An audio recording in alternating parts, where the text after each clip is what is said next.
Hello and welcome. Welcome to Dulled History, our quiet corner of the internet, where we gently push aside the grand curtains of myth and legend to glimpse the quiet, often overlooked realities of the past. Tonight, we are not visiting the courts of kings or the fields of glorious battle. We are going somewhere much more intimate, much more real, and infinitely more grueling. We are traveling back to the Roman Empire, but we will not be walking the marbled floors of the Senate or reclining at a decadent banquet. Instead, we are going to spend a day in the life of a single Roman gladiator. As you begin to settle in, finding that perfect position for rest, allow your body to grow heavy and your mind to quiet down. Perhaps you can take a moment to adjust your pillows, to pull your blanket up a little higher, letting the comfort of your modern world soothe you as we prepare to step into a time and place where such comforts were unimaginable. The story we are about to explore is not the one you have seen in epic films, with thundering crowds and heroic duels fought for glory. The truth, as is often the case, was far less dramatic and far more demanding. It was a life of relentless discipline, of unending physical toil, and of quiet endurance. The gladiator's reality was not the roar of the Colosseum, but the silent, cold stone of a cell at dawn. It was the grit of the training yard, the ache in the muscles, the simple, tasteless meals designed not for pleasure but for fuel. It was a life lived on the edge, defined by the Lannister's unyielding gaze and the constant, quiet companionship of one's own mortality. So, let the sounds of your world begin to fade. Allow the gentle rhythm of my voice to be your guide. There is nothing for you to do now but to breathe, to relax, and to let go. Let the day's worries dissolve into the background as we prepare to drift back through the centuries, to a place of harsh sun and cold stone, to a world of iron discipline and the silent strength it took just to survive. We are going to explore the texture of this forgotten reality, the small details of a single day, from the first waking moment to the exhausted slumber that followed. This is not a story of heroes, but of survivors. This is the world of the gladiator, seen not from the stands, but from within the walls of the ludus, the school where men were forged into instruments of public spectacle. Let us leave our world behind now. Close your eyes, if you feel comfortable doing so, and take a slow, deep breath. Feel the weight of your body sinking into your bed, a luxury of softness and warmth. Let the air out slowly, and with it, release the noise and the hurry of the present day. Another breath in, calm and steady, and as you exhale, imagine the world of steel and glass, of electricity and engines, all beginning to dissolve. It all becomes a gentle hum, a distant murmur that grows fainter and fainter with each passing moment. The sounds of your time are receding, making way for older, quieter sounds. The concerns of your day, the lists, the worries, the plans, they are all drifting away now, like smoke on a gentle breeze. They no longer have any hold on you. You are floating in a peaceful quiet, a space between then and now. And in this stillness, a new reality begins to coalesce around you. The soft comfort of your bed is slowly replaced by something hard and unyielding. The gentle warmth of your room gives way to a deep, penetrating chill. The familiar scents of your home are fading, replaced by the ancient smells of damp stone, of old straw, of cold iron, and of human sweat. Let your mind be open, and let the story begin. You are there now, in the heart of the Roman world, in the quiet darkness just before dawn. The first thing you become aware of is the cold. It is not an aggressive, biting cold, but a deep, seeping chill that seems to emanate from the very bones of the earth. It radiates upwards from the stone floor, through the thin straw pallet beneath you, and into your flesh. It is a constant, a companion that has been with you through the night and greets you as the first unwelcome sensation of the new day. You are lying on your side, curled into a tight ball, an instinctual defense against the cold that has done little to preserve your body's warmth. The blanket covering you is a single coarse sheet of wool. It is heavy, dense, and carries the faint, sour smell of old sweat and dampness.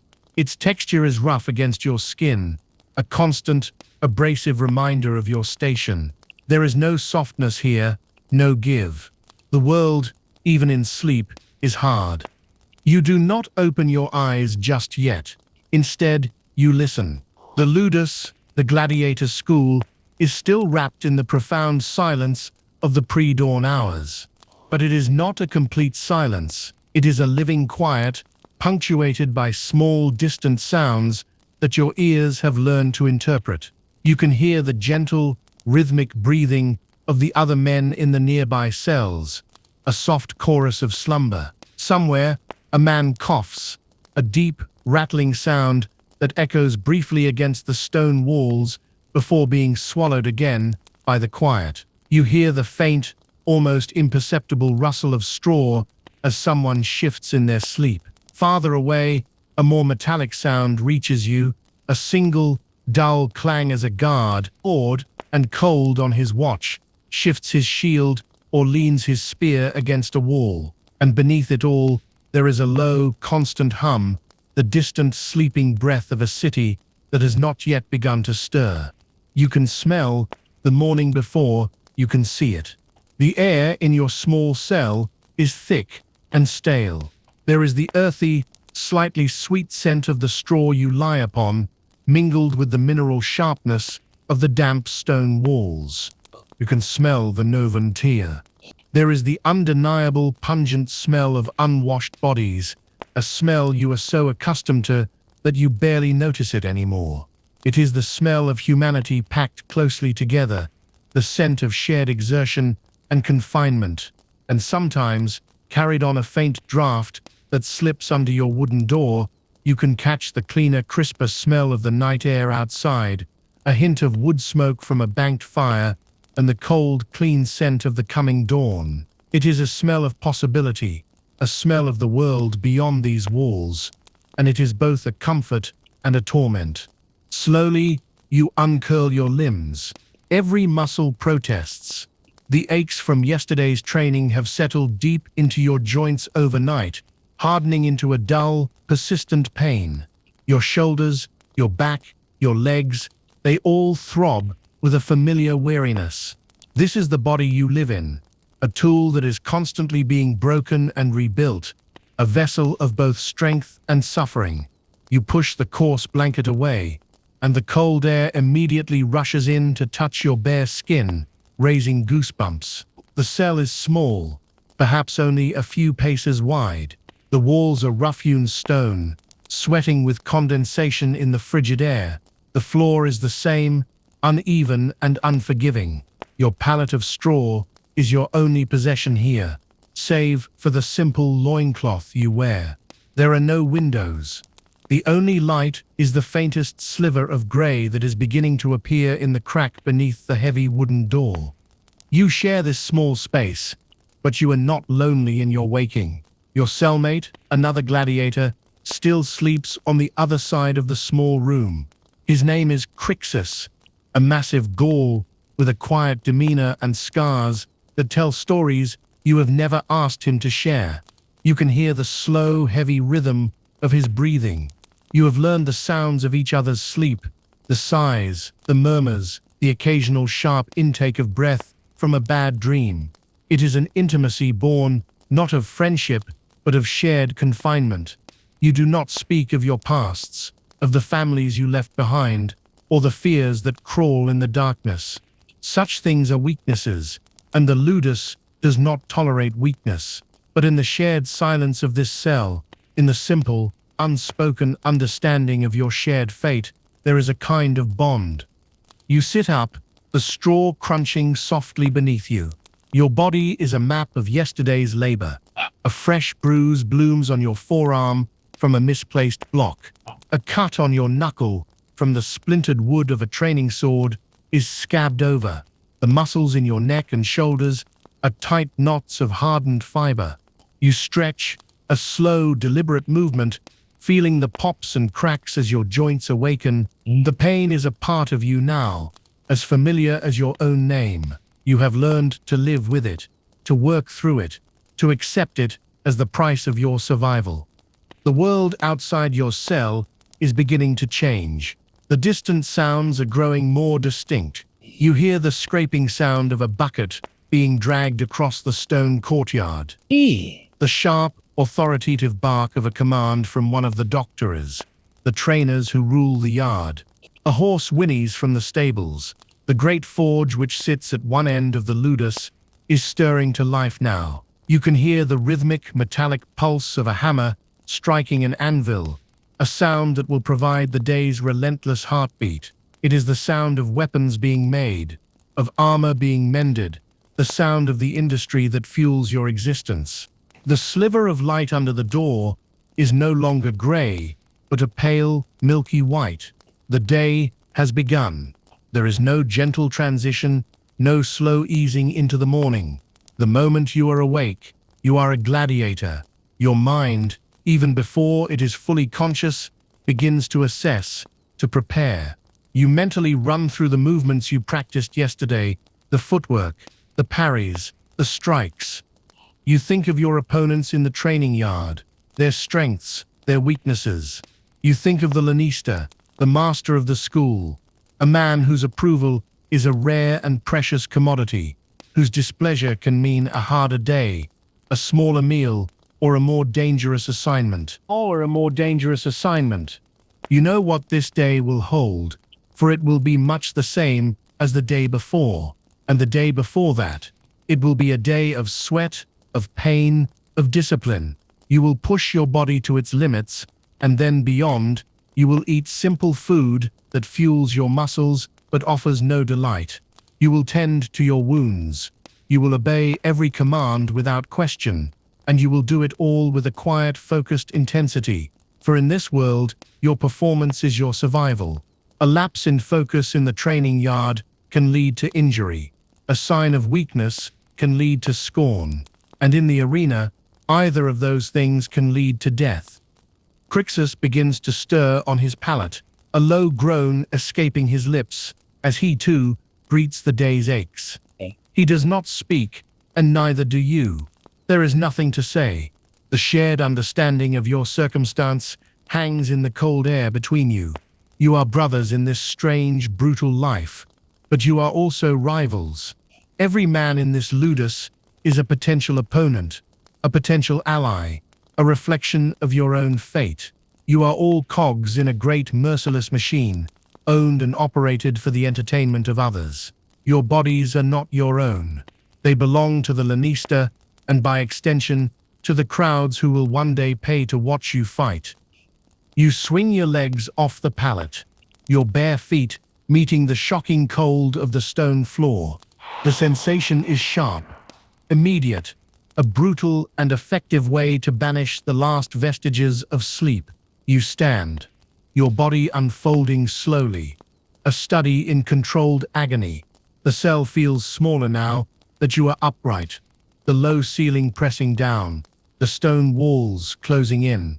It is both a shelter and a cage. You take a slow, deep breath, the cold air filling your lungs, and you prepare yourself. You do not know what the future holds. You do not know if you will ever see the world outside these walls again. You do not know if your next fight will be your last.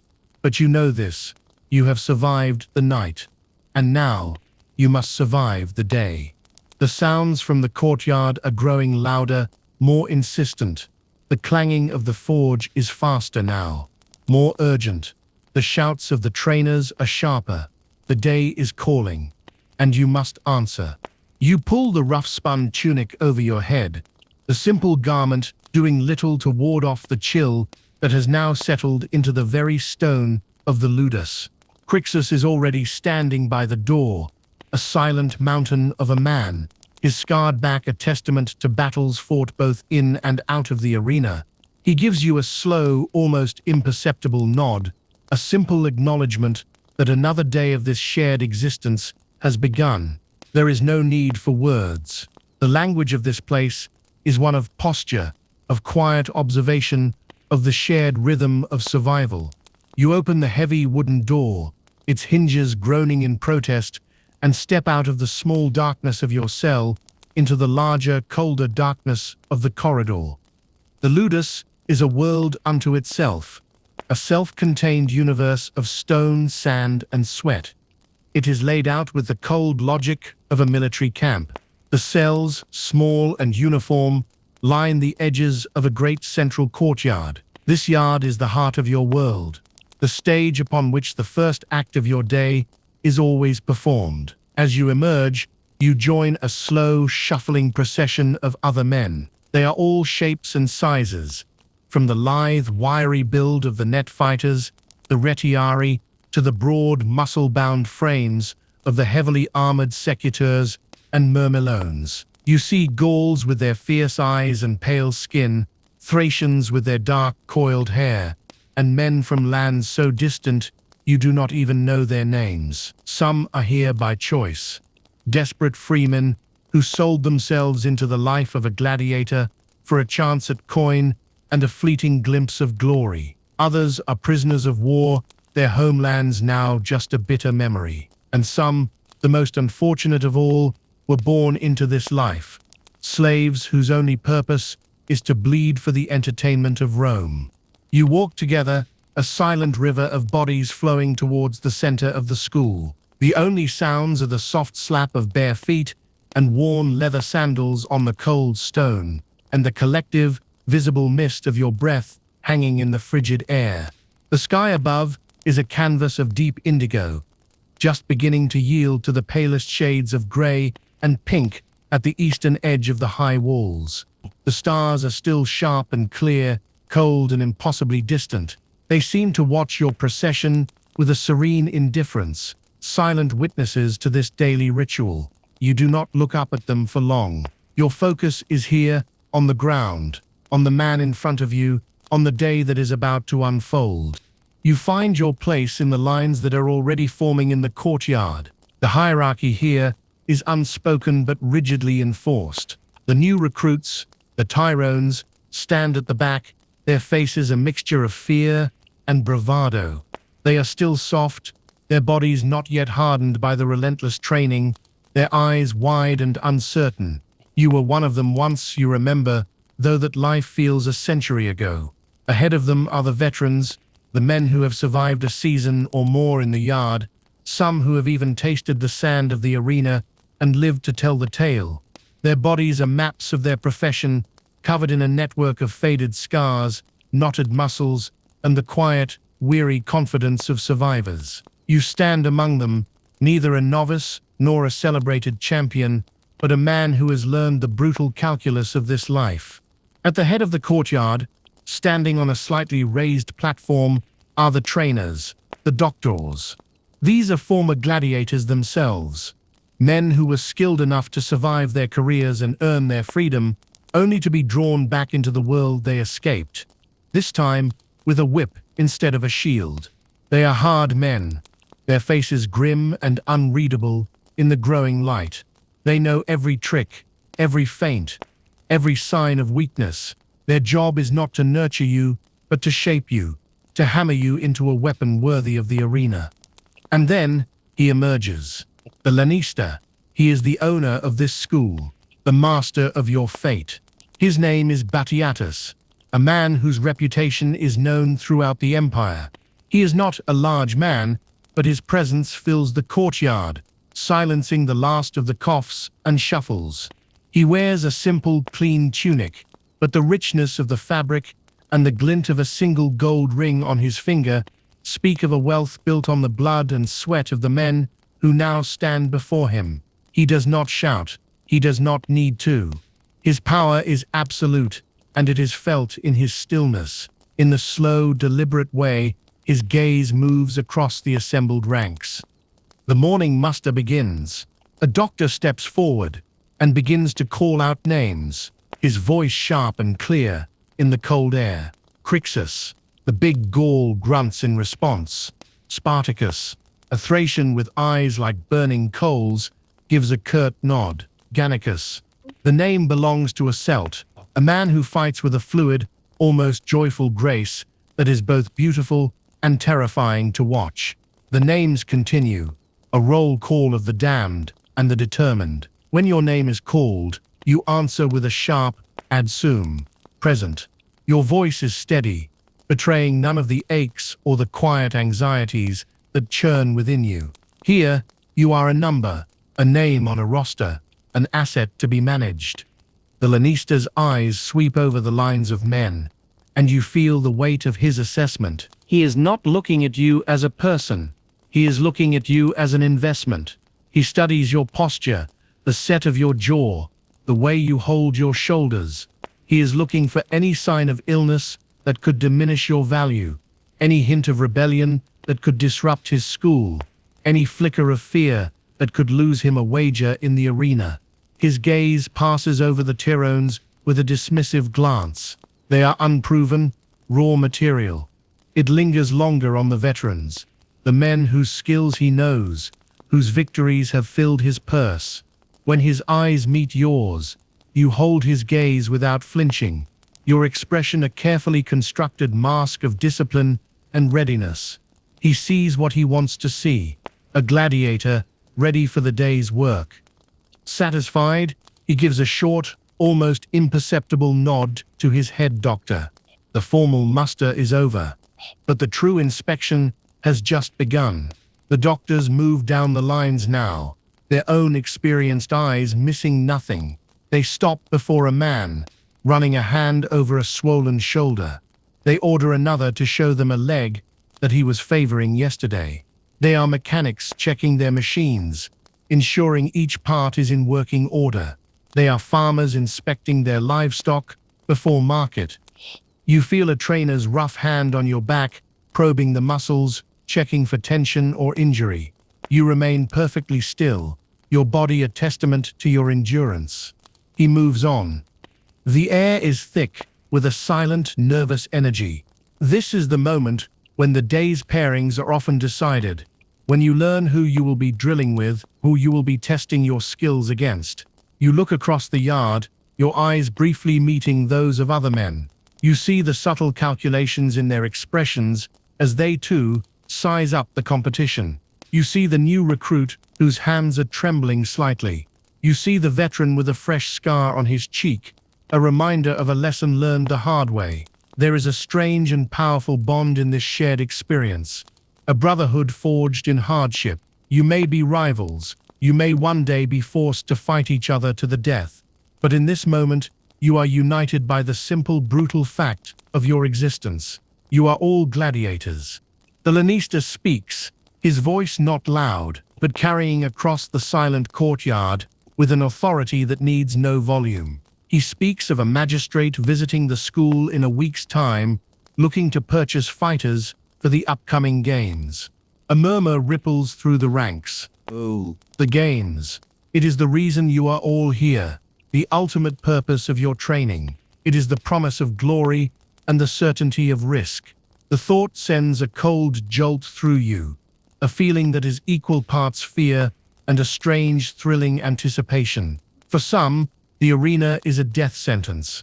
For a precious few, it is a chance at something more: coin, fame, and perhaps one day, the wooden sword of freedom, the rudis, that signifies a gladiator's retirement. Batiatus finishes his brief address. He turns and strides back into the main building, his work here done. The doctors take over, their voices sharp as they begin to bark orders, breaking the assembled men into smaller groups based on their fighting style. The Ricciari are sent to one side of the yard to practice with their nets and tridents. The heavily armored hoplomachi and secutors are marched towards another area. You, Athrex, with your small square shield and curved sword, are grouped with others of your kind, and your doctor, a grizzled former champion named Onamaz, points towards the training posts. The lines dissolve, the silent tension of the muster gives way to the purposeful movement of men preparing for their work. The sun is higher now, casting long, stark shadows across the courtyard. The air is still cold, but soon it will be filled with the sounds of grunts and shouts, of wood striking wood, of bodies pushed to their breaking point. The day has been laid out before you. The first trial, the quiet judgment of the muster, is over. Now comes the sweat and the pain. You pick up your wooden training sword, its weight familiar in your hand. You glance once more around the yard, at the faces of the men you live with, train with, and may one day die with. And then you turn and walk towards the posts, your mind focused, your body ready. The work is about to begin. The shuffling of sandals on stone gives way to the soft, deep grit of the training yard. The sound is different here, heavier, as if the very ground understands its purpose.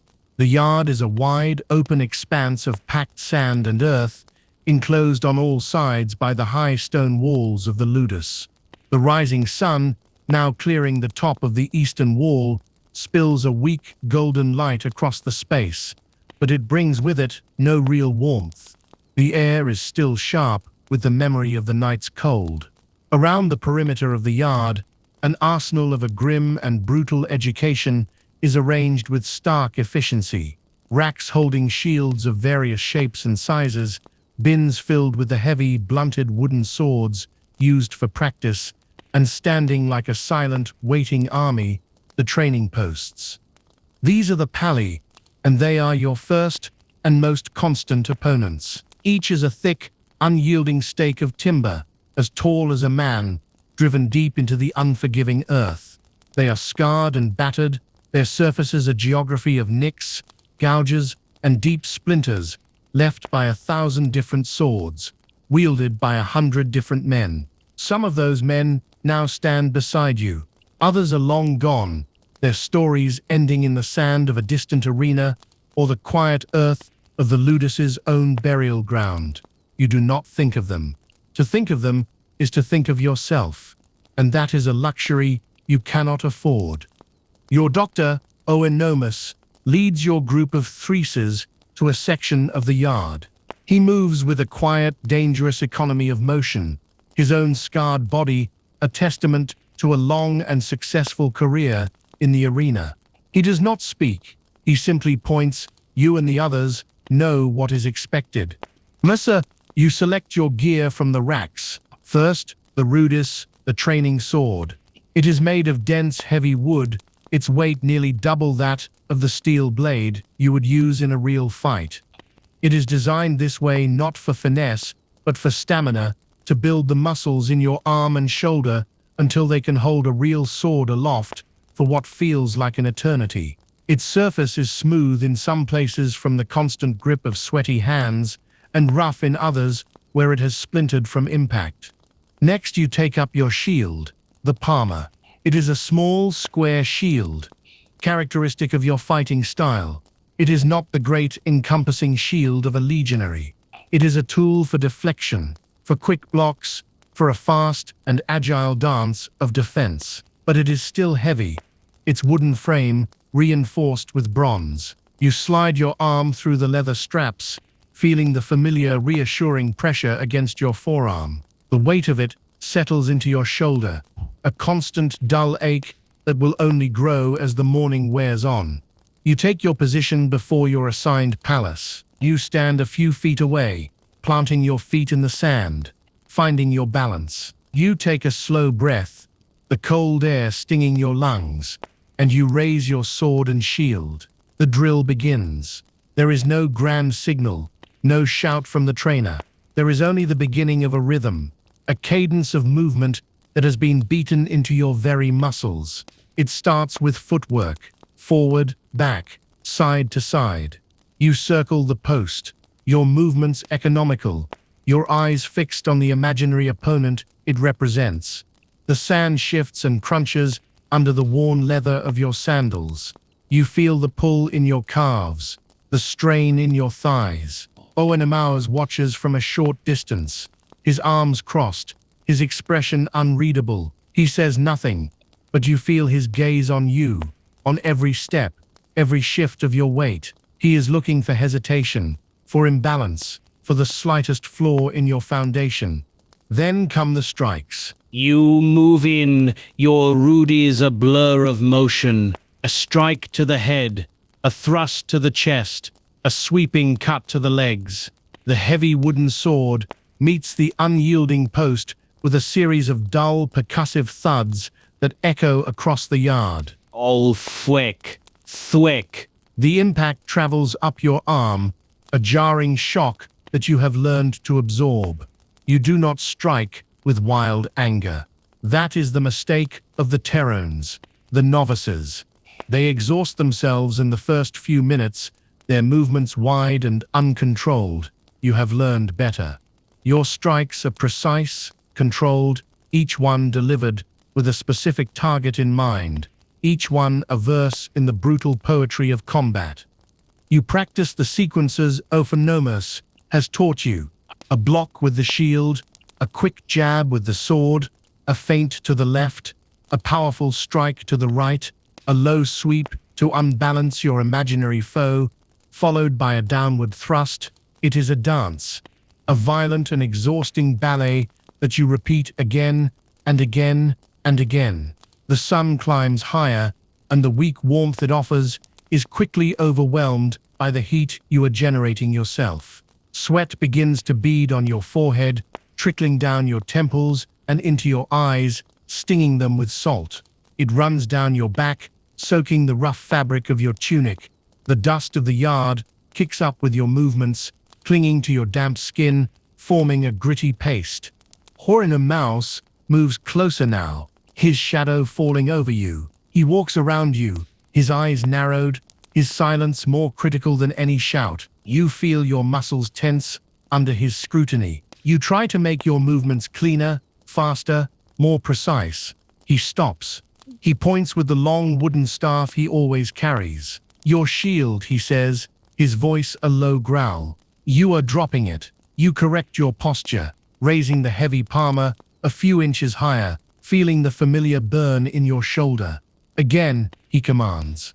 You resume the drill, the thud of your wooden sword against the post becoming the only sound in your world. He watches you for a few more moments, then moves on to the next man, his staff rapping sharply against a misplaced foot or a sloppy guard. The work is monotonous. It is a grind. There is no glory here, no roaring crowd, no thrill of victory. There is only the sweat, the ache, the dust, and the endless, unforgiving wood of the palace. Your mind begins to wander, a dangerous indulgence. You think of the meager breakfast you ate, already a distant memory in your gnawing stomach. You think of the cold that will greet you in your cell tonight. You think of a face from your life before this, a face you try not to remember because memory is a weakness. A sharp rap of the doctor's staff against your shield brings you crashing back to the present. Focus! Onomus snarls, his eyes like chips of flint. In the arena, a wandering mind is a death sentence. Here, it is merely an invitation for more pain. Your choice. You nod, your jaw tight, and force your mind back to the task at hand. The post is your enemy. The post is your salvation. You must defeat it. You must master it. You strike again and again, the rhythm becoming a form of meditation. The world shrinks to this small circle of sand, to the weight of the wood in your hands, to the burn in your muscles. You are no longer a man with a past. You are a weapon being sharpened. You can hear the sounds of the other gladiators around you, a symphony of exertion, the sharp hiss of a Retiarius casting his net, the heavy rhythmic clang of the Hoplomachii practicing with their large, heavy shields, the sharp shouts of the other doctors as they drive their charges. It is the sound of the ludus at work, the sound of men being turned into something other than men. You see a tyro, a new recruit, falter a few posts down. His arms are trembling, his face pale with exhaustion. His doctor is on him in an instant, the wooden staff a blur of motion as it cracks against the boy's legs. The boy cries out, a sharp gasp of pain, but he does not fall. He straightens his back, raises his shield, and continues the drill, tears mixing with the sweat on his face.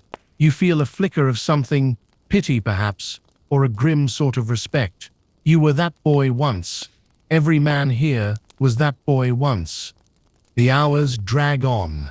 The sun, now higher in the sky, has burned off the morning mist, but offers little real comfort. The sand of the yard is a landscape of scuffed circles and overlapping footprints. Your body screams in protest. Your shoulder feels as though it is being pulled from its socket. Your sword arm is a leaden weight. The blisters on your hands have broken, the raw skin stinging with every impact of the ruders. But you do not stop. To stop is to show weakness. To stop is to invite the wrath of Obernomas. So you push through the pain, drawing on a reservoir of will you did not know you possessed. You have learned that the body is a liar. It will tell you it is finished, long before it truly is. Your job is to ignore its pleas, to force it to obey the commands of your mind. Finally, after what feels like a lifetime, a horn sounds from across the ludus. It is the signal for the morning's training to end. The relief that washes over you is so profound, it is almost dizzying. You lower your sword and shield, your arms trembling with the release of tension. The rudus feels impossibly heavy as you carry it back to the rack. You lean against the cold stone of the wall for a moment, your chest heaving, sweat dripping from your chin onto the dusty ground. You look around at the other men. They are all in a similar state, their faces flushed, their tunics soaked through, their bodies slumped with a deep and profound exhaustion. The yard, which was just moments ago a cacophony of thuds and shouts, is now filled with the sound of heavy breathing and the quiet groans of aching muscles. Omenos watches you all, his expression unchanged.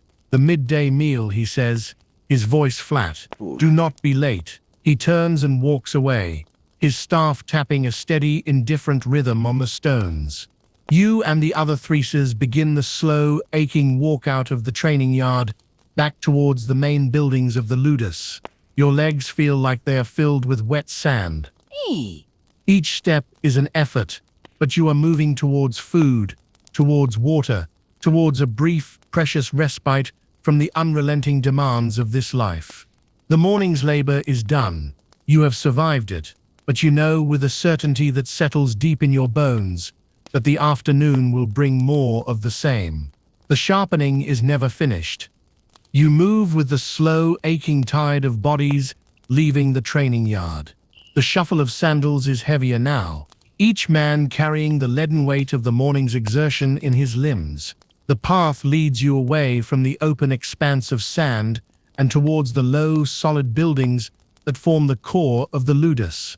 You pass the forge, the rhythmic clang of the hammer, now a familiar, almost comforting sound. The air here is thick with the sharp smell of hot metal and coal smoke, a scent of industry and violence that permeates every stone of this place. Your destination is the mess hall, a long, cavernous room where the day's first and most crucial ritual of replenishment will take place. As you step through the wide, open doorway, the change in atmosphere is immediate.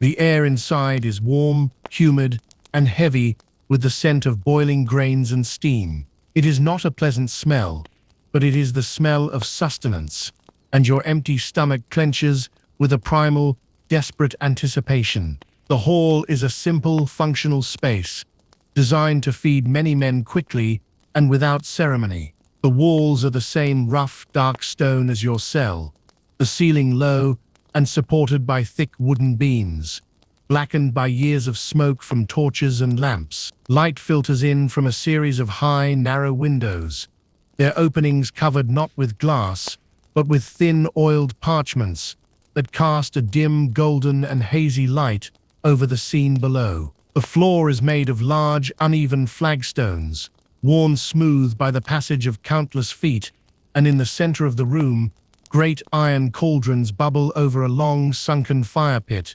tended by slaves who move with a weary, practiced efficiency. Long, heavy wooden tables, their surfaces scarred and stained from years of use, are arranged in rows, flanked by simple, backless benches. There is no finery here, no decoration. This is a room with a single purpose: to refuel the fighting machines of the ludus. You join the line of men shuffling towards the cauldrons. You hold out the simple wooden bowl that is issued to every gladiator, a piece of equipment as essential as your training sword. A slave, his face impassive and smudged with soot, ladles a thick, steaming substance into your bowl. This is the sagana, the famous gladiator's porridge, the fuel that powers your existence. You look down at the contents of your bowl. It is a thick, grayish-brown paste, the consistency of wet sand. It is primarily barley, boiled for hours with fava beans, until both have lost their individual integrity and have merged into this single homogeneous mass. You can see the flecks of stray chaff and the occasional darker fleck of a stray herb, thrown in not for flavor, but perhaps by accident. The smell is bland, earthy, and slightly sour. There is nothing appetizing about it. It is not food meant to be savored. It is fuel meant to be consumed. You move down the line, and another slave slaps a hunk of bread beside your porridge. It is dark, dense, and heavy, made from coarse rye or oat flour. Its crust is hard, almost petrified, and its interior is chewy and dense. It is the bread of soldiers and laborers, designed to fill the belly and endure long storage, not to delight the palate. Finally, you are handed a cup of water, lukewarm and tasting faintly of the clay vessel it was drawn from. This is your meal. You find a space on one of the benches, sliding in between two other men. The bench is hard and worn smooth, cool, against your tired legs. You sit, the simple act of taking the weight off your feet, a profound luxury. For a moment, you just hold the warm bowl in your hands, the heat seeping through the wood and into your calloused, aching fingers. Around you, the hall is filled with the sounds of eating, the scrape of wooden spoons against wooden bowls, the low murmur of conversation, the rhythmic chewing and swallowing of hungry men. There is no clatter of fine cutlery, no light-hearted laughter. It is a functional, almost somber affair. You lift the spoon to your mouth and take the first bite of sagina. The texture is gritty, the taste utterly unremarkable. It is thick, heavy, and starchy. It is neither pleasant nor unpleasant. It simply is. You chew slowly, mechanically. Your body craves the calories, the raw energy locked within these boiled grains. You tear off a piece of the hard bread and use it to scoop up the porridge, the rough crust softening slightly in the warm paste. This is the taste of your life now, this endless repetition of bland, functional sustenance. You remember other meals, from a time before the ludus, meals filled with flavor, with spices, with the laughter of family. You push the memory away. It is a dangerous indulgence, a crack in the disciplined armor you must wear every day. You eat in silence. Observing the men around you, you can learn much in the mess hall. You see the way the new tyro across the table eats, his eyes wide, his movements jerky, as if he still cannot believe this is his life. He eats too quickly, gulping down his food, a sign of a man still ruled by the desperation of hunger rather than the discipline of a fighter. The veterans eat differently. They are slower, more deliberate, their movements economical. They understand that this meal is not just about filling the stomach, but about restoring the body, about preparing it for the afternoon's work. You see Crixus, your cellmate, a few seats down. He eats with a focused intensity, his massive frame hunched over his bowl, his eyes on his food, his mind seemingly 1,000 miles away. You wonder what he thinks about in these quiet moments.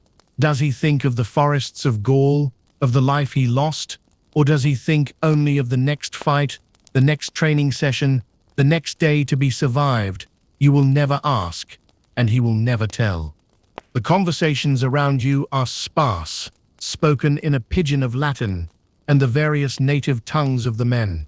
It is a language of practicality, a comment on the morning's training, a question about a piece of armor, a shared complaint about a particularly harsh doctor. Men discuss their aches and pains, comparing bruises and cuts with a grim professional detachment. They are like farmers discussing the weather, a shared hardship that is simply a fact of their lives.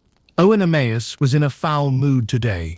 A man beside you mutters, rubbing his bruised shoulder. You grunt in agreement. You saw the man take a hard blow from the trainer's staff for a moment's inattention. There is no sympathy in your grunt, only a shared understanding. The trainers are what they are, forces of nature to be endured, their moods as unpredictable and as dangerous as a sudden storm. You finish your porridge, scraping the bowl clean with your bread until not a single grain remains. Waste is not tolerated here. Every calorie is precious. You drink the lukewarm water, washing down the heavy meal. You can feel the sagana settling in your stomach, a dense, warm weight. It is not a pleasant feeling of satisfaction, but a heavy, lethargic fullness. Your body, which was just moments ago screaming for fuel, is now beginning the slow, arduous process of digestion, and a wave of weariness washes over you. This is the most dangerous time of the day, this brief period after the meal. The body is heavy, the mind is dull, and the will to return to the yard is at its lowest. But the routine is unyielding. The moment you are finished, you are expected to rise, to take your bowl and cup to the washing tubs, and to prepare for the next phase of the day. There is no lingering, no idle conversation.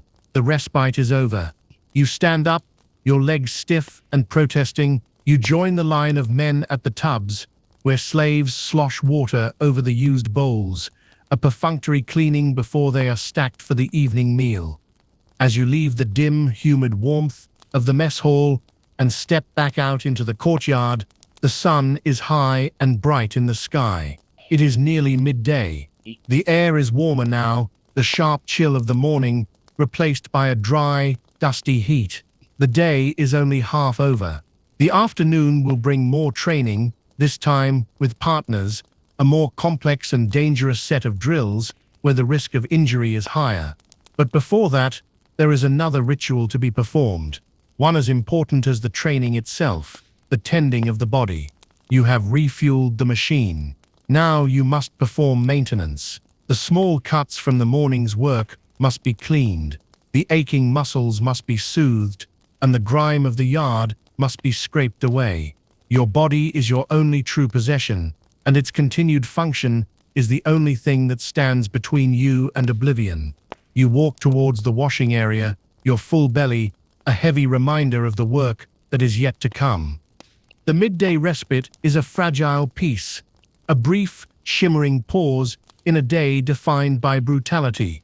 With your belly full of the heavy, life-sustaining porridge, a deep-seated lethargy begins to settle into your limbs. It is a dangerous feeling, a siren's call to rest, to sleep, to surrender to the exhaustion that gnaws at the edges of your consciousness. But you know this is a luxury you cannot afford. Discipline is the invisible whip that drives you, and it does not permit you to linger in the warm, drowsy aftermath of a meal. You rise from the hard bench, your movements stiff, and carry your empty bowl to the washing tubs, your mind already shifting to the next phase of the day's unyielding routine. You leave the mess hall and walk towards the baths, or what passes for them, in the ludus. This is not the grand, marbled thermae of the city, with its soaring ceilings, mosaic floors, and libraries. The Gladiator's bathhouse is a starkly functional place, a stone structure built for the practical purpose of cleaning and maintaining the Lannister's valuable human assets. The air inside is thick with steam and the smell of oil, sweat, and damp stone. The sounds are of splashing water, of scraping metal, and the low, guttural groans of men working the deep aches from their muscles. There is no idle chatter here, only the focused, almost solemn, work of bodily maintenance. You strip off your rough tunic, your body a canvas of past and present injuries, old scars, long faded to silver, crisscross your torso and legs, souvenirs from the arena, or perhaps from a life before it. Newer wounds from the morning's training are still angry and red. A deep scrape along your ribs where a shield's edge caught you. A constellation of splinters in your palm from a cracked training sword. A fresh, dark bruise blooming on your thigh. Your body is a ledger of violence, every mark an entry, every ache a memory. You do not dwell on them, you simply take inventory. You begin the cleaning ritual that is as much a part of your day as the sword drills. First, the oil. You take a small clay flask of cheap, viscous olive oil and pour a generous amount into your palm. It is not the fragrant, high-quality oil of a patrician's table. It is thick, pungent, and purely functional. You rub it over your skin, the liquid cool at first, then warming as you work it into your tired muscles. You cover your arms, your chest, your legs, your entire body, gleaming with a greasy sheen. This is not for moisturizing, it is for lifting the grime. The oil binds with the caked-on mixture of dust, dried sweat, and sand that has accumulated during the morning's exertions. Then, you take up the strigil. It is a simple tool, a curved blade of bronze or iron with a handle. But it is essential. Starting with your arms, you begin to scrape. The metal edge is cool against your oiled skin. You pull it firmly, and a thick, dark curl of filth lifts away, a gray paste of oil, dirt, and dead skin. The sensation is sharp, abrasive, but also deeply satisfying. You scrape your chest, your back, your legs, the strigil, following the contours of your hardened muscles. You work with a detached efficiency, like a craftsman cleaning his tools. In a way, that is exactly what you are doing. You are scouring your own instrument, preparing it for its next use. Other men are engaged in the same ritual around you. The air is filled with the rhythmic sound of scraping metal. You see men helping each other with their backs, a practical necessity that requires a temporary, unspoken trust. A man you might face in the yard this afternoon now scrapes the filth from your shoulder blades. His touch impersonal, his focus entirely on the task. You do the same for him. It is a moment of strange, functional intimacy in a life stripped of all tenderness. Once the scraping is done, you move to the stone basins of water. The water is cold, a shocking contrast to the warm steam of the room. You splash it over your body, washing away the last of the oily residue. The cold is a jolt, chasing away the lethargy of the meal, shocking your muscles back to a state of alertness. There is no soap, there is only water, and it is enough. Now, you must tend to your wounds. You find a seat on a stone bench and inspect the morning's damage. The splinters in your palm are small but deep. You take a bronze needle, its point sharpened on a whetstone, and begin the slow, painful process of digging them out.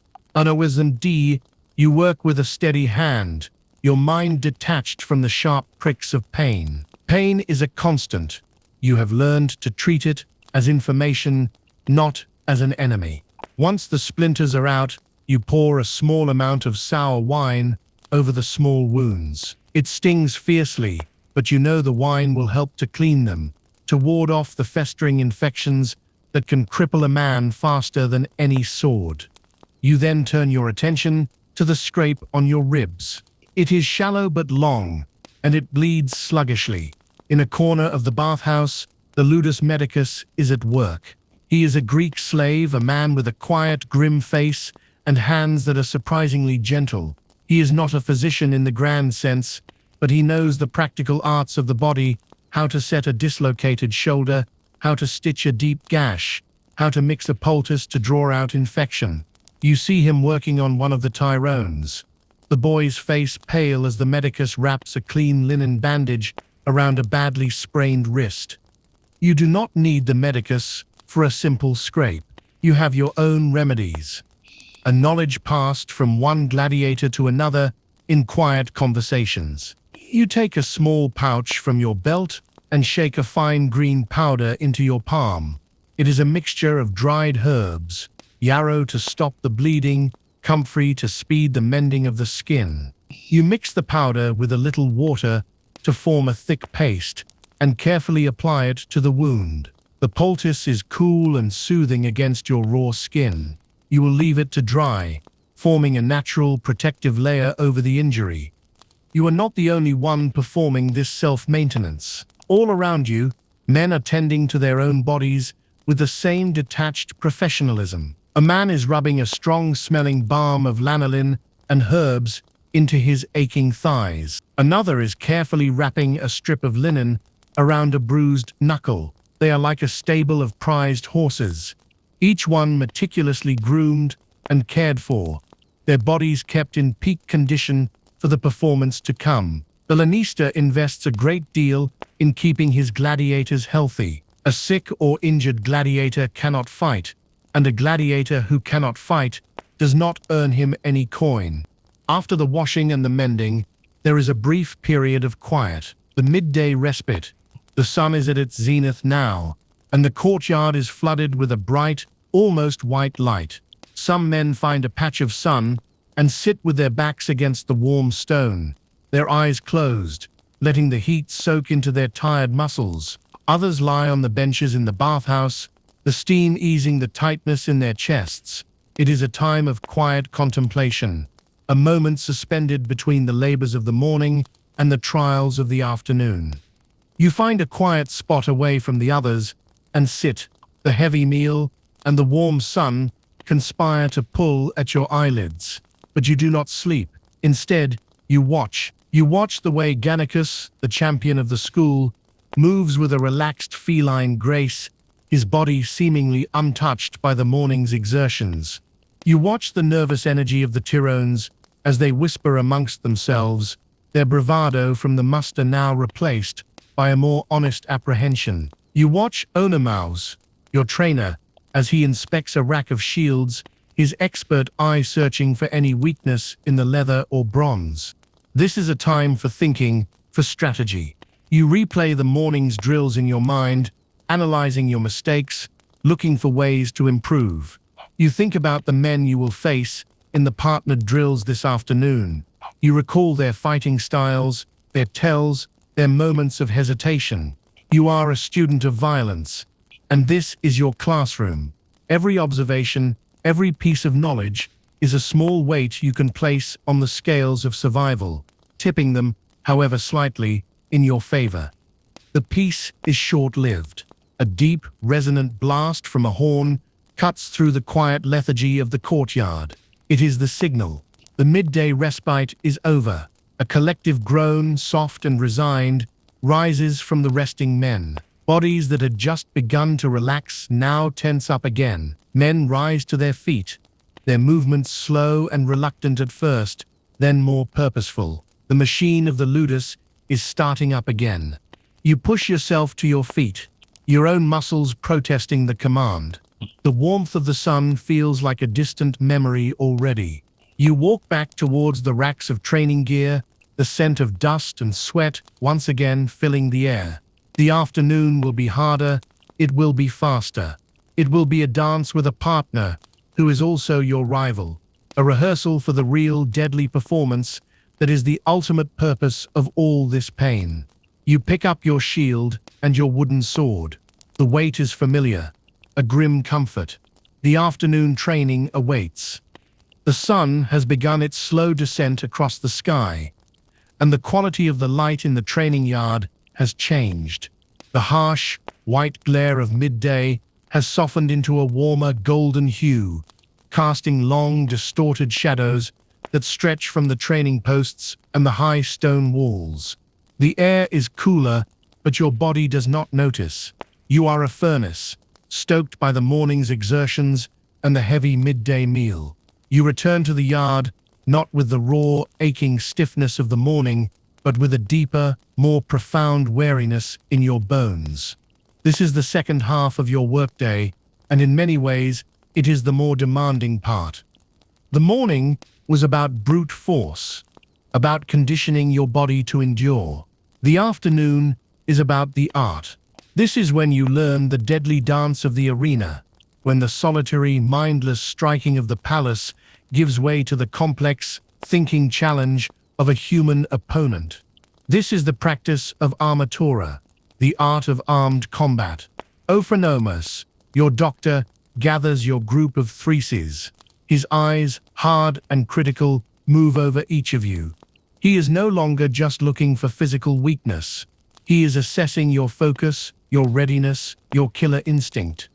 He pairs you off with a simple, curt gesture. Your partner for the afternoon is a young Iberian with sharp, intelligent eyes and a wiry strength. You know him only as Castus. You have trained with him before. He is fast, unpredictable, and carries a quiet intensity that makes him a dangerous opponent, even with blunted wooden swords. You nod to each other, a silent acknowledgement. There is no animosity here, not yet. There is only a shared purpose to push each other, to sharpen each other's skills, to make each other better, because a skilled training partner might be the reason you survive your next real fight. An incompetent one could teach you bad habits that will get you killed. You and Castus take your positions in an open section of the sandy yard, facing each other. You raise your palmar and your rudis in a brief, formal salute, a nod to the rules and rituals that separate what you are about to do from a mere brawl. For a long moment, you simply circle each other, your feet making soft, crunching sounds in the sand. This is the opening phase of any fight, the silent conversation where you take the measure of your opponent. You watch his posture, the way he holds his shield, the slight shift in his weight from one foot to the other. You are reading him, searching for tells, for openings, for the slightest hint of what he is planning. And you know, with absolute certainty, that he is doing the exact same thing to you. The air is thick with a different kind of tension now. It is not the weary monotony of the morning's drills.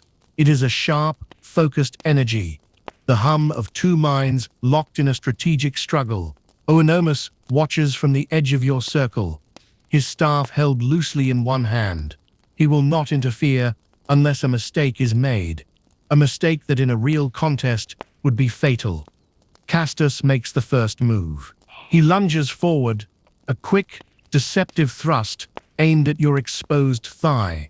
It is a test, a probe to see how you will react. You do not overcommit.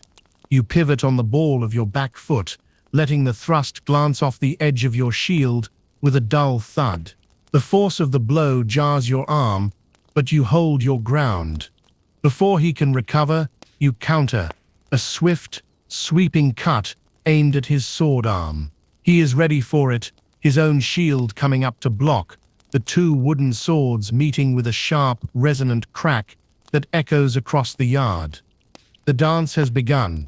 It is a rhythm of advance and retreat, of strike and parry. You are constantly in motion, your feet light in the sand, your body a coiled spring of potential energy. You are aware of everything, the position of the sun at your back, the feel of your shield strap against your forearm, the sound of Castus's breathing, the slight widening of his eyes as he prepares to strike. This is not about mindless aggression. It is about control, about timing, about creating and exploiting the briefest of openings. Omeso's voice cuts through your concentration. Your footwork is lazy, Thrax.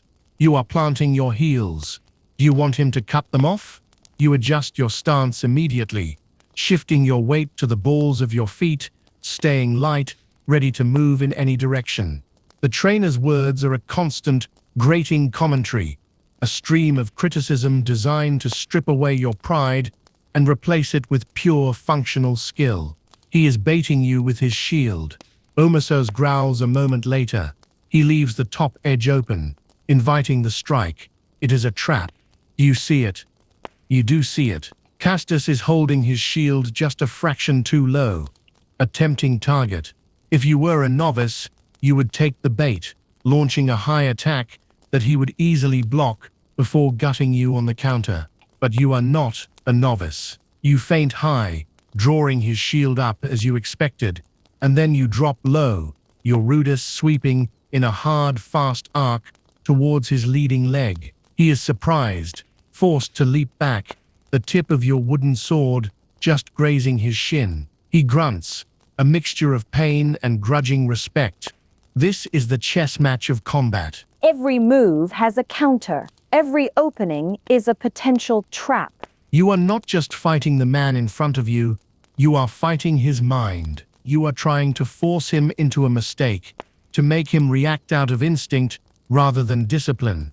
The physical toll is immense. The heavy rudis feels like it is made of lead. Your shield arm burns with a fire that seems to reach into your very bones. Your lungs heave, each breath a desperate gasp for air. The sweat is a river now, plastering your tunic to your skin, clouding your vision. But you cannot stop. You cannot show your exhaustion. To do so would be to offer your opponent an advantage. And even in training, such advantages are ruthlessly exploited. You push the pain down, compartmentalize it, let it become a dull, background hum. Your focus narrows until the only thing that exists is your opponent, his sword, his shield, his eyes. In his eyes, you see a reflection of your own fierce concentration, your own weariness, your own will to win. The drills are not just about one-on-one combat. Osanomos pairs you against different styles. You face a towering Murmillo with his huge cylindrical shield and short, straight sword. His style is all about defense and power, weathering your fast strikes until he can deliver a single crushing blow. Fighting him is like trying to chop down a great oak with a hand axe. You must be faster, more agile, constantly moving, searching for the small gaps in his armor, the brief moments when his shield is out of position. Then, you are pitted against a Retiarius, the net fighter. This is a different kind of terror. He is armed with only a trident and a weighted net, but he is lightning fast. He dances at the edge of your range, the net a constant, whispering threat. Your small shield is of little use against the wide cast of the net. Your only defense is to stay close, to get inside his reach, to prevent him from throwing it. But to get close is to risk the deadly points of his trident. It is a fight of nerve and timing, a deadly gamble with every step. Through it all, the Doctor watch, their voices a constant chorus of correction and scorn. Too slow. Your guard is open. He would have killed you twice. Are you a fighter or a farmer? The words are meant to sting, to break down your ego, to force you to rely on muscle memory and training rather than pride. There is no praise here. The only reward for a well-executed move is a moment of silence from your trainer before he finds your next flaw. As the afternoon wears on, the sun dips lower, painting the sky in shades of orange and purple. The sand of the yard is churned into a chaotic mess of footprints, a record of the day's violent choreography. Your body is a symphony of pain. Every muscle screams. Every joint grinds. Your tunic is heavy with sweat, and your throat is raw from the dust. You are operating on something beyond mere physical energy now. You are running on pure will, on the deep, ingrained discipline that has been beaten into you day after relentless day. You are locked in a drill with Castus again. Your movements slower now, heavier, but no less focused. You are both breathing in ragged gasps, your shields feeling like they are made of solid stone. You block a strike from him, the impact sending a shudder through your entire body. You counter, but your swing is slow, and he easily deflects it. You are at a stalemate, two exhausted machines locked in a rhythm of attrition. Then, the horn sounds again. Its deep, resonant blast signals the end of the day's training. For a moment, no one moves. You and Castus simply stand there, swords locked, chests heaving, staring into each other's eyes. Then slowly, you both lower your weapons. The tension that had held the yard in its grip for hours dissolves in an instant, replaced by a wave of exhaustion so profound, it feels like a physical blow. Men collapse to their knees in the sand. Others lean against the training posts, their heads bowed, their bodies trembling with fatigue. You stand for a moment, swaying on your feet, the world seeming to tilt and spin. You have given everything you have, and now there is nothing left. You and Castus exchange another look, this one different. It is a look of shared survival, of mutual respect for having pushed each other to the brink and endured. You give him a curt nod, and he returns it. The rivalry is over for today. Tonight, you will be brothers in exhaustion once more. You turn and begin the slow, agonizing walk back to the armory to return your gear. Every step is a deliberate effort of will. You have survived another day of training. You have honed your skills, pushed your body, and faced your own limitations. The evening meal awaits, another bland but necessary replenishment, and then the blessed quiet of your cell, where you can surrender to the darkness and let your broken body begin the slow process of mending itself, just enough to be ready to do it all again when the first hint of dawn touches the sky. The walk from the training yard feels longer than it did this morning. Each step is a negotiation between your will and your protesting body. The heavy sand seems to pull at your feet, trying to hold you in place, to claim what little energy you have left. The golden light of the late afternoon has deepened into a bruised orange and purple, and the shadows that were once sharp and defined have now softened and bled into one another, cloaking the corners of the ludus in a growing twilight. The air, once filled with the sounds of exertion, is now settling into a weary quiet, punctuated only by the low groans of exhausted men and the distant, rhythmic clang of the forge hammer, a sound that never seems to rest. Your destination is once again the mess hall. But the feeling that pulls you there is different. It is not the gnawing, urgent hunger of midday.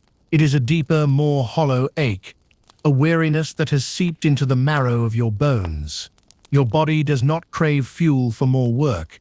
It craves just enough sustenance to carry it through the long, dark hours of the night, to begin the slow, invisible work of mending itself while you sleep.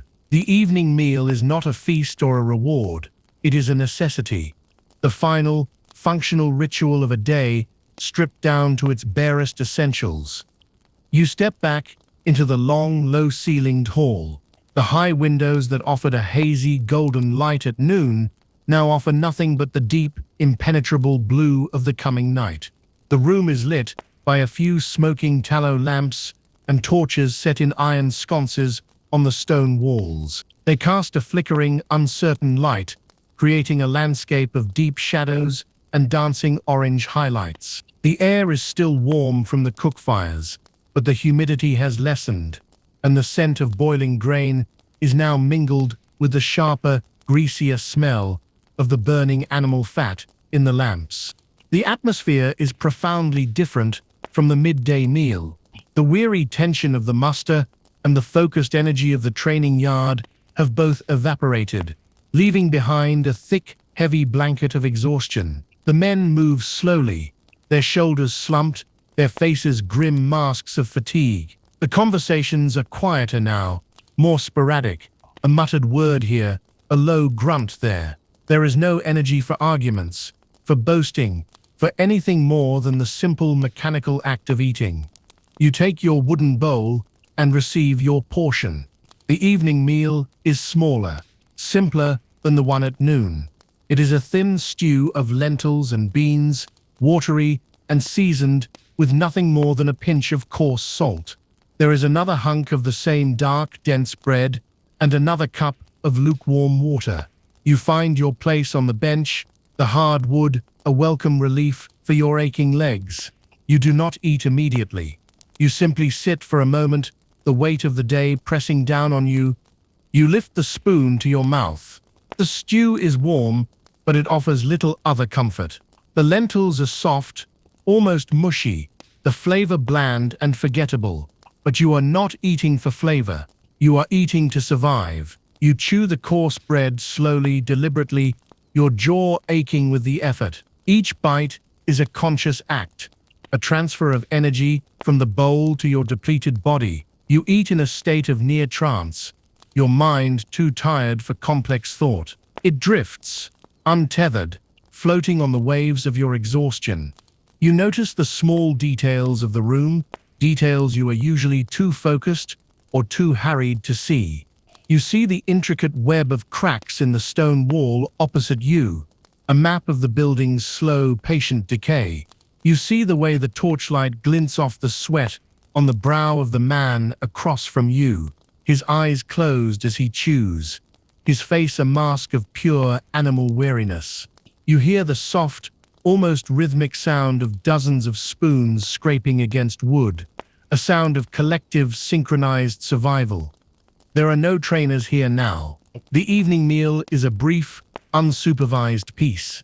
The lanista is in his private quarters, counting his coins, planning his wages. The doctors are in their own mess, eating a better meal than this, their work for the day done. Here, in the dim light of the mess hall, you are simply men, stripped of your armor, your weapons, your fighting styles. You are nothing more than a collection of broken, tired bodies bound together by the shared, brutal reality of your lives. You see the young Iberian Castus, your training partner from the afternoon. He is sitting alone at the end of a bench, staring into his empty bowl, his face a mixture of exhaustion and a deep, simmering frustration. You know the look. It is the look of a man who fought hard, but feels he did not fight well enough. A man replaying every mistake, every missed block, every sloppy strike in his mind. You know that tomorrow he will be in the yard before the rest of you, striking the palace with a renewed, desperate ferocity. That is how men survive here, by turning their frustration not outward in anger, but inward, into a harder, sharper discipline. When you have finished your meal, scraping your bowl clean as you did at noon, you do not linger. The day has one final task for you before the blessed relief of sleep. You take your training equipment, your heavy ruders, and your scarred palmer to a small covered area off the main courtyard. Here, by the light of a single torch, you perform the final ritual of the day, the cleaning and maintenance of your gear. Your equipment is your life. A splintered sword, a frayed shield strap. These are not minor inconveniences. They are potential death sentences. So you care for them with a devotion that borders on reverence.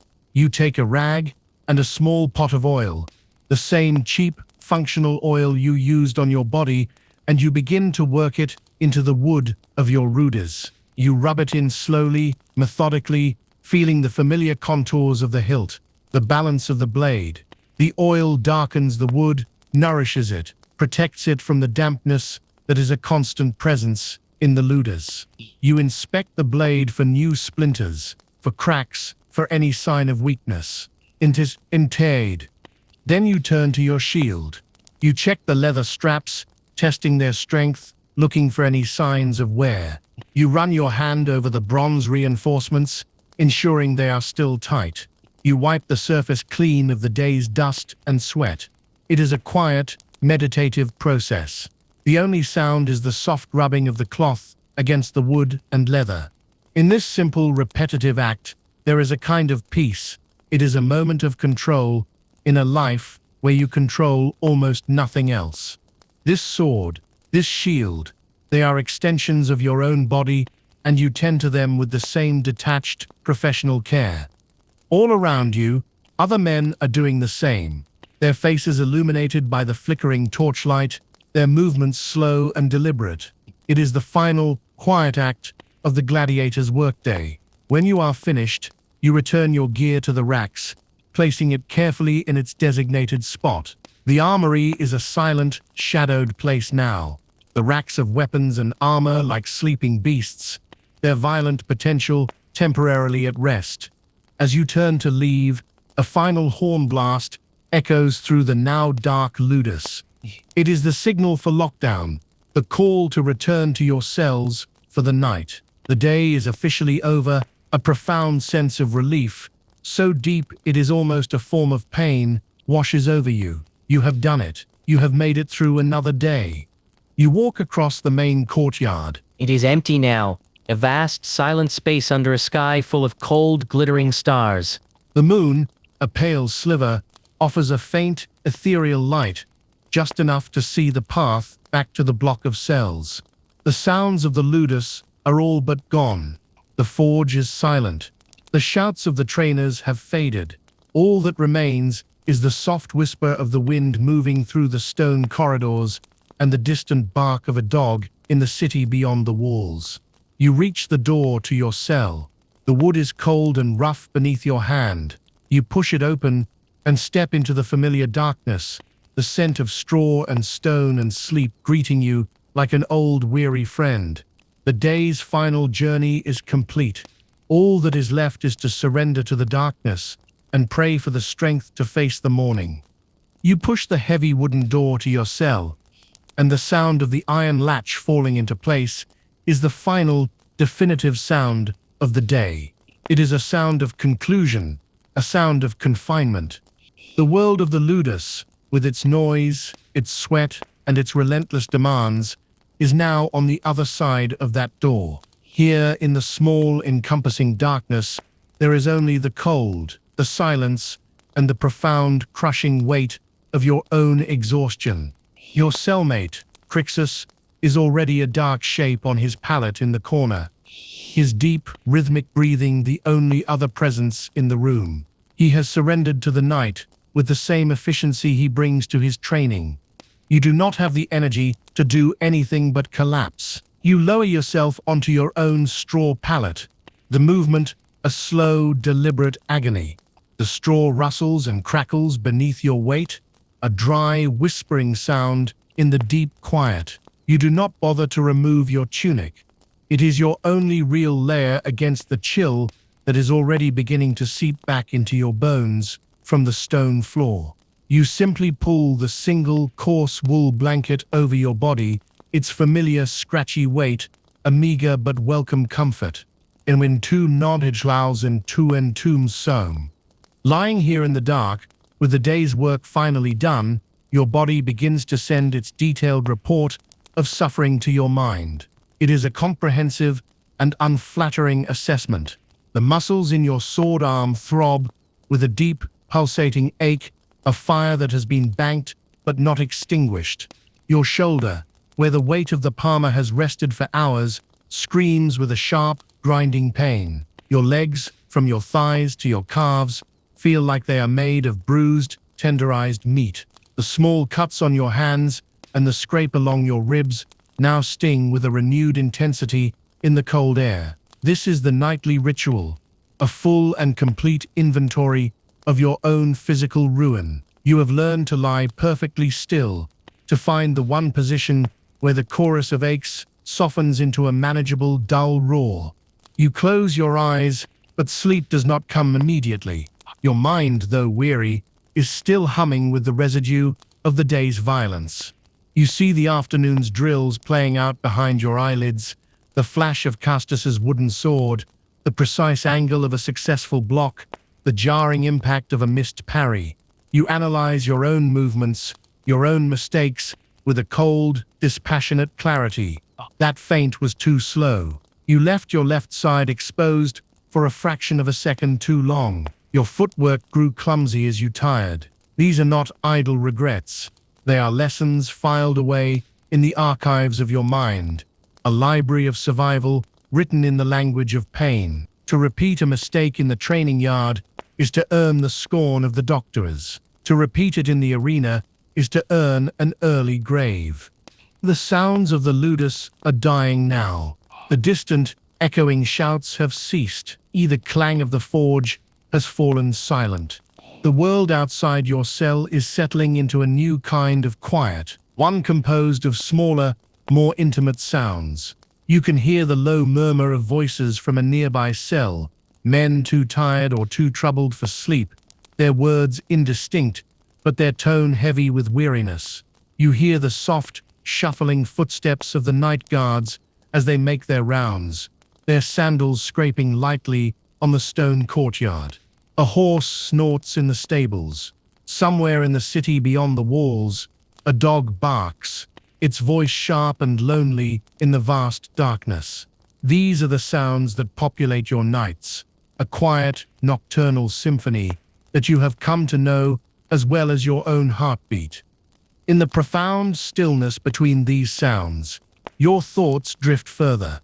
They drift beyond the walls of the ludus, back to a time before this life, to a world that feels as distant and as untouchable as the stars. A fragment of a memory surfaces, unbidden. The smell of rain on a sun-baked field. The taste of a fresh-picked apple, its juice sharp and sweet on your tongue. The sound of a woman's laughter, a sound you can no longer connect to a specific face, but whose warmth you can still feel like a ghost against your skin. These memories are dangerous. They are anchors that can pull you down into a sea of regret and longing. The Lanista knows this. The doctors know this. They try to beat the past out of you, to replace your history with the singular, brutal reality of the gladiator. They want you to be a weapon, and a weapon does not have memories. It has only a purpose.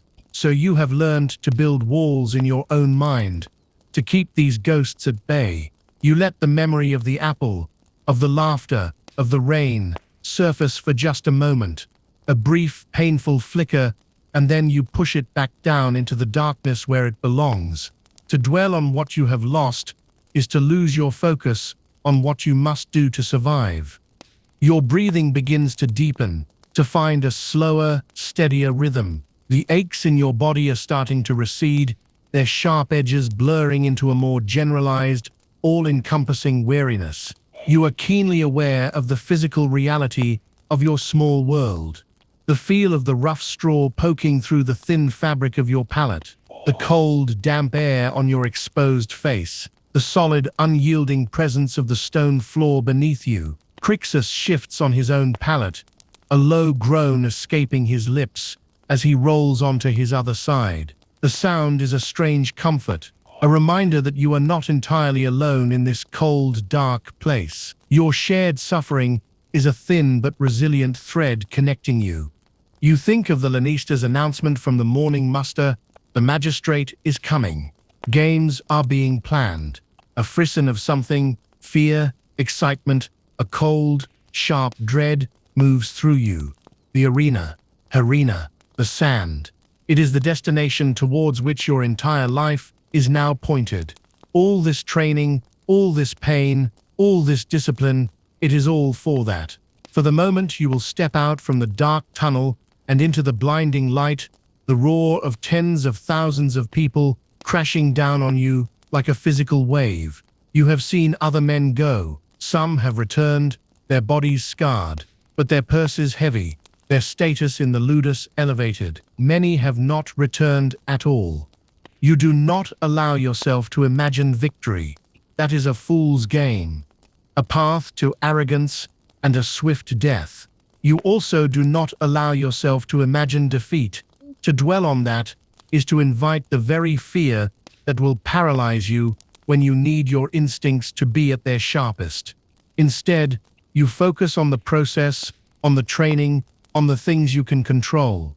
Your footwork, your guard, the angle of your blade. You build your survival one small, perfected movement at a time. The arena is not a glorious stage for you. It is a problem to be solved, a brutal equation of violence and chance that you must answer correctly or not at all. The last of the torches in the corridor outside your cell is extinguished by a guard, and the darkness in your cell becomes absolute. It is a thick, velvety blackness, a void where the only thing that exists is the sound of your own breathing and the slow, steady beat of your own heart. You are suspended in this quiet, empty space, a single point of consciousness in a sleeping world. The day is finally truly over. Your body, that broken and battered tool, has earned its rest. Your mind, that restless and disciplined engine, can finally be still. You feel the pull of sleep now, a gentle but insistent tide pulling you under. The last coherent thoughts begin to fray at the edges, dissolving into a meaningless drift of images and sensations. The thud of wood on wood, the glint of torchlight on a bronze shield, the smell of dust and sweat, the cold stone floor. The sounds become a rhythm, a lullaby of exhaustion. Your breathing deepens further, matching the slow, heavy slumber of your cellmate. The walls of your mind, the ones you so carefully maintain, begin to crumble, and for a few precious hours, you are no longer a gladiator. You are not a weapon. You are not a slave or a prisoner. You are simply a man, at rest, in the dark, gathering the strength to do it all over again. When the cold light of morning returns, the day is done. You have survived. And in the deep, dreamless quiet of the gladiator's sleep, there is, for a little while, a kind of peace.